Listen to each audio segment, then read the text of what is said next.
O homem, desde o início dos tempos, buscou alguma fé a se agarrar, algum Deus para acreditar. Assim surgiram as religiões. De qualquer parte do mundo que você venha, seja na América, Ásia, Europa, África ou Oceania, você terá alguma convicção religiosa e algum Deus.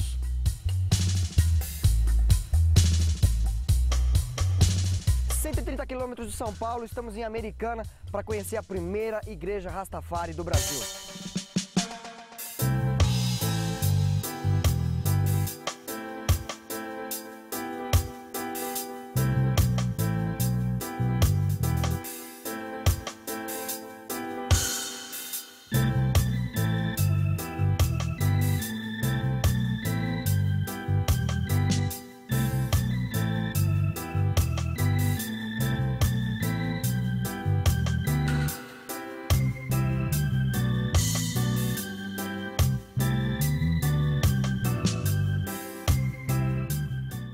Estou aqui com o Ras, Geraldinho, da primeira igreja Nayabing.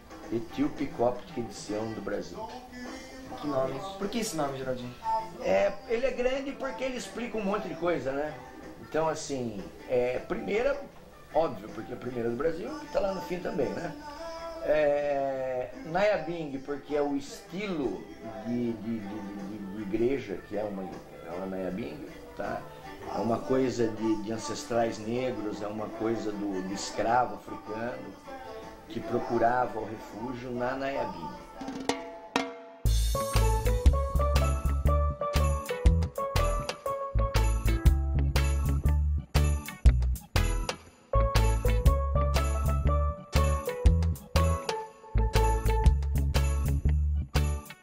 Estou com o Neto, professor de Sociologia, mestrando pela Faculdade de Saúde Pública da USP, que vai falar um pouquinho sobre a relação entre a religião Rastafari e a sociedade de hoje. Por que existem tantas religiões diferentes?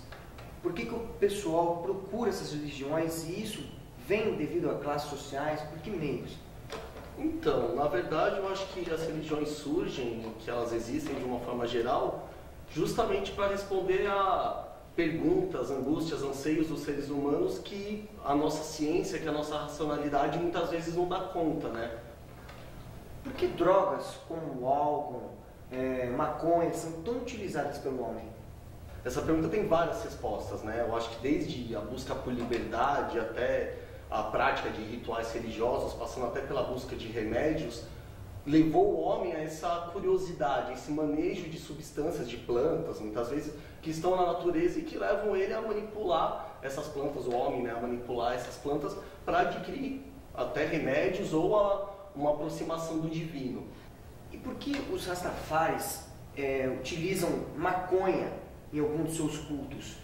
Eles se baseiam, eles buscaram isso aí em algum versículo bíblico? De onde veio? Parece que tem no Gênesis, né, alguma coisa que fala sobre o consumo de ervas para que o homem, né, se desenvolva e tal, mas assim, de qualquer forma a Bíblia ela tem muitas interpretações, né?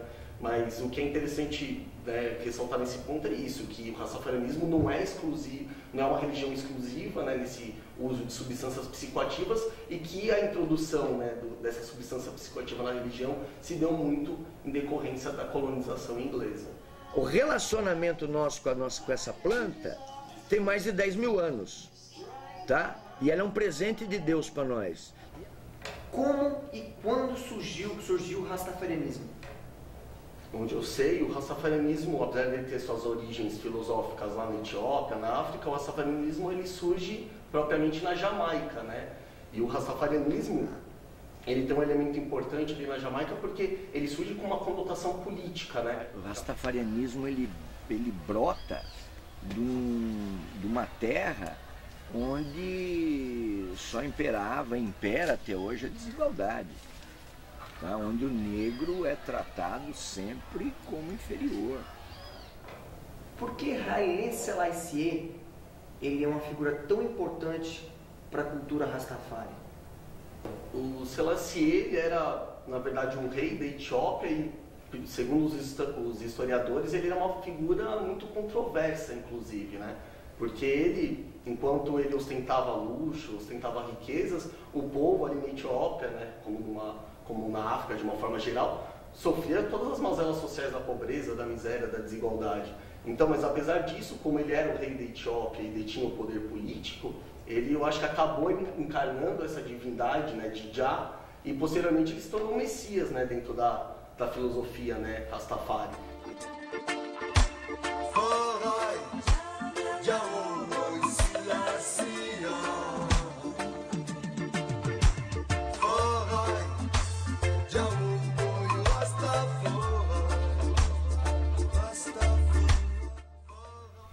Ele é o imperador negro que, por uma profecia de Marcus Garvey, tá? Marcus Garvey é que cria o rastafarianismo, quando ele faz a profecia de que quando um imperador negro subisse ao trono, todo negro subjugado, sofrido, teria direito ao êxodo.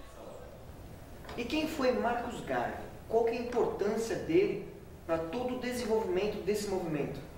Bem, o Marcus Garvey, ele foi um líder político ali na Jamaica, né, no bojo ali do rastafarianismo, que foi uma figura, no meu entender, uma figura política fundamental ali na Jamaica, né? Então, Marcus Garvey, que era um erudito, ele era um jamaicano negro que estudou em Oxford, tá? E ele era um ativista social. Ele escrevia muito, e entre as escritas deles ele dizia isso, que quando subisse ao trono um rei negro, os negros estariam salvos. E Neto, como foi a relação do Bob Marley com o rastafarianismo? Qual que é a importância do Bob Marley no movimento? Bem, o Bob Marley, ele era, né, seguidor do rastafarianismo e músico, né? E como, né, por meio da música ele acabou se tornando um ídolo pop, ele acabou divulgando, né, e transmitindo a mensagem Rastafari, podemos dizer até a nível global, né? Porque eu acho que um elemento facilitador, né, dessa divulgação, né, através do reggae, da mensagem Rastafari, foi muito porque a Jamaica falava inglês, né? Porque como a Jamaica foi colonizada, né, por ingleses, ela falava inglês, e o Bob Marley, como cantava suas músicas em inglês, facilitou com que a música dele entrasse no mercado norte-americano. Aí o Bob Marley consegue fazer de uma forma que o caucasiano digira mais, aí vira sucesso lá pra cima, aí vem pro mundo inteiro. Existe um lema muito bacana entre os rastafaris, que diz: somos todos um só. O que isso quer dizer ao rastafarianismo?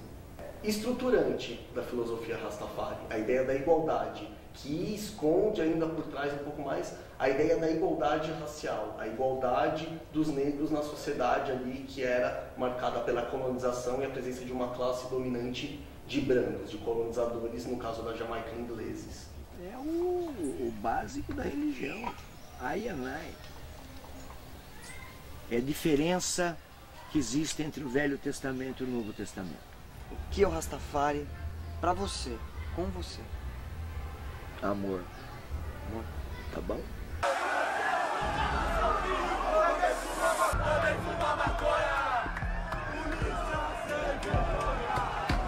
Vai todo mundo cantar o soda! Legalize já, legalize já!